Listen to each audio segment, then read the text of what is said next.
আমার বানানো মশলাটা দিয়ে দিলাম। এখানে আচারের মশলা বানানোর প্রিপারেশন নিচ্ছি।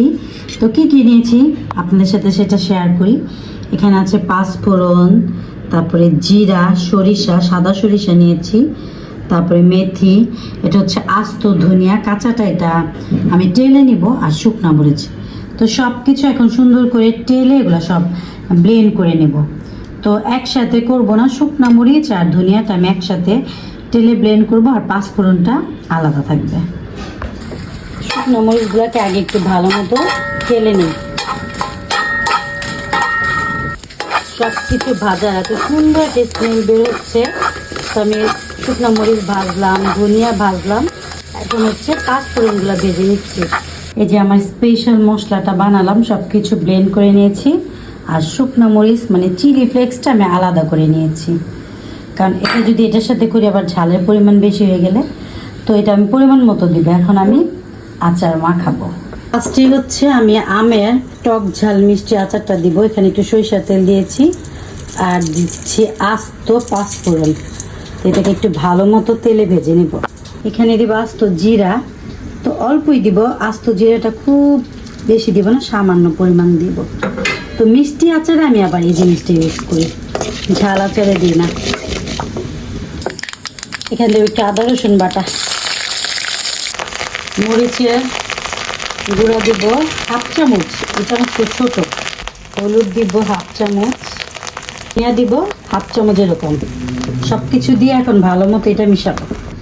মেশানো হয়ে গেলে এখন আমি দিয়ে দেবো এই যে আমগুলা। আমটা তো আমি হলুদ আর লবণ মেখে ঝরিয়ে নিয়েছি। বিসমিল্লাহ। পরিমাণ মতো লবণ দিয়ে দিচ্ছি, আর এটা একটু টক ঝাল মিষ্টি করবো, আমি চিনিও দিব এখানে। এখন দিয়ে দিব সিরকা বা ভিনেগার, যে যেটা বলেন। এখানে অল্প পরিমাণে দিব, মানে 4 চামচের মতো। সরিষার গুঁড়া দিয়ে দিচ্ছি 2 চামচের মতো দিব, আর এই যে আমার বানানো মশলাটা দিয়ে দিলাম 3 চামচ হবে এখানে। যেহেতু এটা টক ঝাল মিষ্টি আচার, এখানে আমি 1 কাপের মতো চিনি দিয়ে দিলাম। আর আমার যদি মনে হয় যে পরে একটু ঝাল লাগবে, তো আমি সেটা হচ্ছে একটু চিলি ফ্লেক্স অ্যাড করে দেবো। আগে সব কিছু মিক্সড করি, তারপরে বোঝা যাবে। চুলার তাপটা এখন আমি কমিয়ে দিব। আর আচার কিন্তু খুব বেশি তাপে করা যাবে না, এটা আস্তে আস্তে হতে থাক, আর আমি এই দিকে ওই আচারগুলো বানিয়ে ফেলবো। এটা আমি কমিয়ে দিয়ে রেখে যাব চুলার উপরে।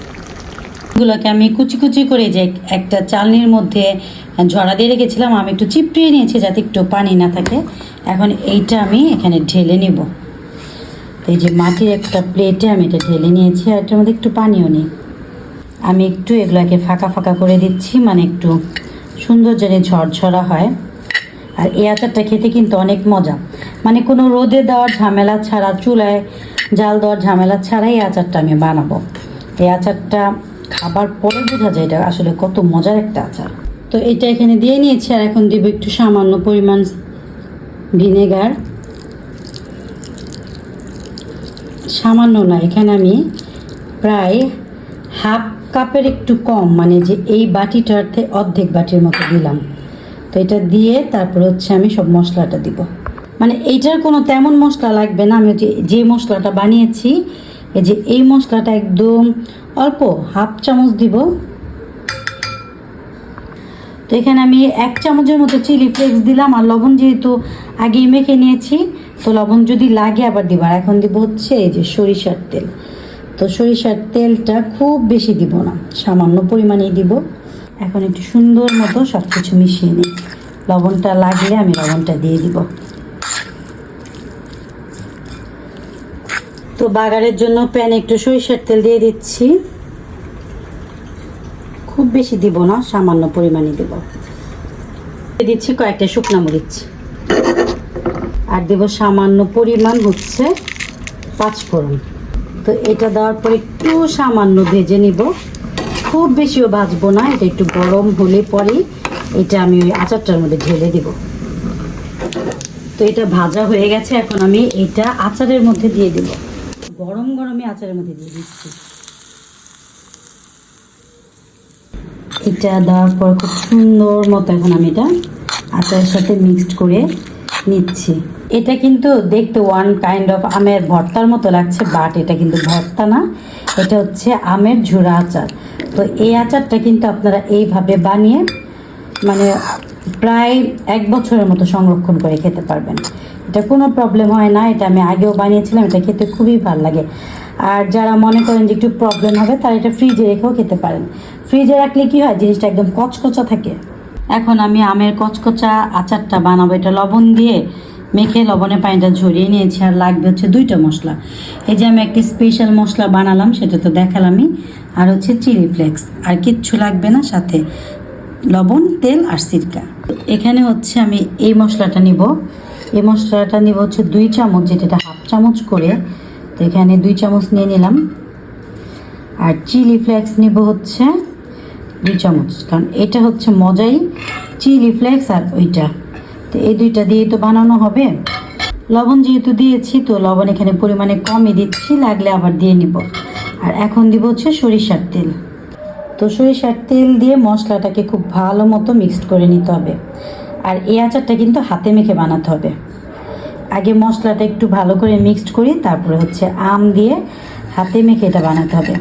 এই যে এটার সাথে মশলাটা খুব ভালো মতো মিক্সড করে নিতে হবে।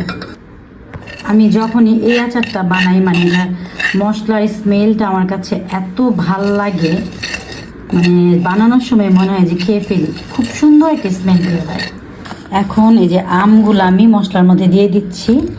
আমগুলা দিয়ে খুব ভালো মতো হাত দিয়ে মেখে নিতে হবে, যাতে করে মশলাগুলো এগুলোর ভিতরে যায়। এই যে আমি এখানে হাত দিয়ে মেখে নিচ্ছি, যাতে করে সুন্দর করে মশলাটা এটার মধ্যে ঢুকে। এই মশলা এইভাবে করে মেখে দিতে হবে সবগুলো আমের মধ্যে। আজকে কিন্তু কোনো রকম চুলার জাল আর রোদের তাপ ছাড়াই 2 রকমের আচার বানাচ্ছি। আর এটার স্মেলটা এত সুন্দর বের হচ্ছে, মানে আমার মনে হচ্ছে হাতটা একটু চাটন দিয়ে খেয়ে ফেলি, বাট সেটা তো এখন আর সম্ভব না। তো এই যে আমার মশলাটা মাখানো হয়ে গেছে, আর এটা কিন্তু আমি সাথে সাথেই জারে ভরে ফেলবো। এই যে এখানে একটা জার নিয়েছি, আর আমি আচারগুলো দিয়ে দিচ্ছি এই জারে, কিন্তু সাথে সাথে ভরে ফেলছি। সব মশলা কেচে দিয়ে দিচ্ছি এটার মধ্যে। আর এই মশলাটাই হচ্ছে এই আচারের মেন উপকরণ। এই আচারের না একটা কাহিনী আছে, মেন কাহিনী হচ্ছে আমি প্রথমে এখন সরিষার তেল দিব। তো সরিষার তেল দিব হচ্ছে নিচে চলে যাবে তেলটা, সরিষার তেল দেব প্রথমে। এটা 3 ভাগে দিতে হবে। সরিষার তেল ফার্স্টে দিব, তারপরে দিব সিরকা। সরিষার তেলটা দেওয়া শেষ, এখন দিয়ে দেব সিরকা। তো সিরকাটা দিব মিডলে, আস্তে আস্তে করে ঢালতে হবে যাতে সব নিচে চলে যায়। তারপর আপনাদের দেখাচ্ছি যে ভিতরের কি অবস্থা। 4 ভাগে দিব, এই যে সরিষার তেল, সিরকা, আবার সরিষার তেল। তো আবার সরিষার তেল দেওয়ার পর উপরে আমি আবার সিরকা দিয়ে দেব। তো 4 ভাগে দিলে সুন্দর মতো মিক্সড হয়ে যায়। এখন লাস্টে আবার দিয়ে দেব সিরকা। তো আমি কিন্তু 4 বার দিলাম, 2 বার হচ্ছে সরিষার তেল, 2 বার সিরকা। তো সিরকাটা দেওয়ার পর কিন্তু পুরাটা কভারেজ হয়ে গেছে, থেকে একদম নিচ পর্যন্ত হচ্ছে সিরকা, সরিষার তেল, ভিনেগার, যে যেটা বলেন, আমি সিরকাই বলি।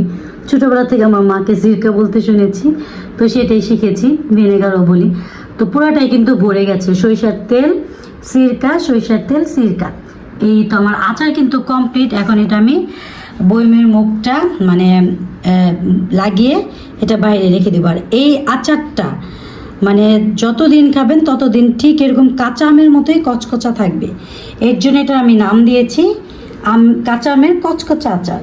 সাথে সাথে খেতে যাবেন না, এটা হচ্ছে সপ্তাহখানেক পরে একটু ট্রাই করে দেখবেন কি যে মজার একটা আচার। এই আচার যে একবার খায় সে এই আচারের প্রেমে পড়ে যায়। এটা এত মজার একটা আচার, পুরো ডিফারেন্ট একটা আচার। তো এটা খেতে কিন্তু খুবই মজা।